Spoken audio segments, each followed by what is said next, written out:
Eureka! The story so far. If you divide the force you get out of a machine by the force you put into it, you will discover the mechanical advantage of that machine. But since every machine involves contact between moving surfaces, its mechanical advantage will always be reduced to some extent by the force of friction. There's a lot of friction involved with the inclined plane, but hardly any with the lever. And now, the screw and the wheel. How many different types of simple machine do you think there are? 2. There are only 2 basic machines, the inclined plane and the lever. These are the mother and father of every machine in the world. All the others are merely variations on the same theme.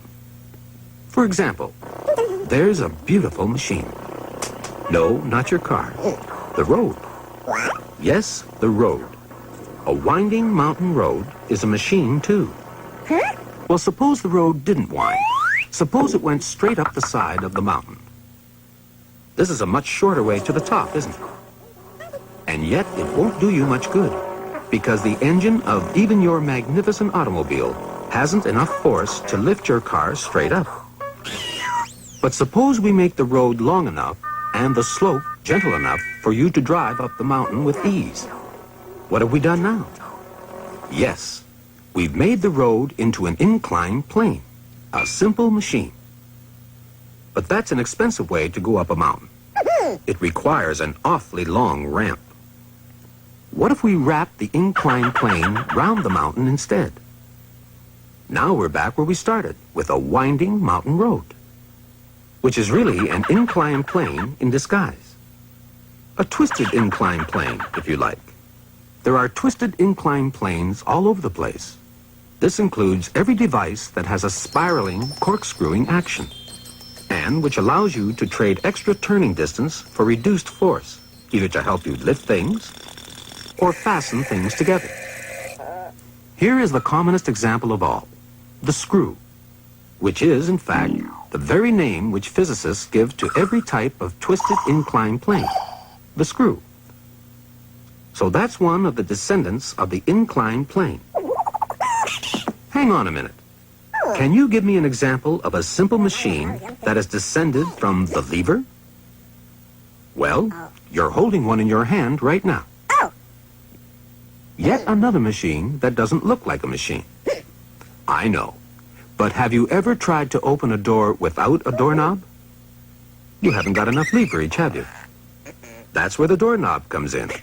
It's a direct descendant of the lever, like this, or this, or this. They're all children of the lever. How come? Well, a long time ago, some very wise men were looking at a lever one day, when they suddenly thought how nice it would be if the extra force the lever gives you to move something from here to here, say 4 times the force, because one lever arm is 4 times the length of the other.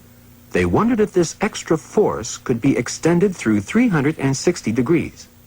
In other words, they wondered if they could make a circular lever, a lever that would go all the way round. And while they were at it, they made up a new name, an axle. With its center where the point of the fulcrum used to be, and the short arm of the lever now running from this center to the outside of the axle, and the long arm running from the center of the axle in the opposite direction. Now when you push the lever with a force, say, of 100 newtons, you can turn the whole axle around with a force of 400 newtons.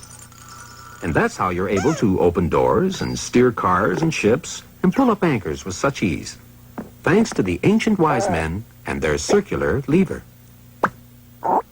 Yes, congratulations. You've just reinvented the wheel.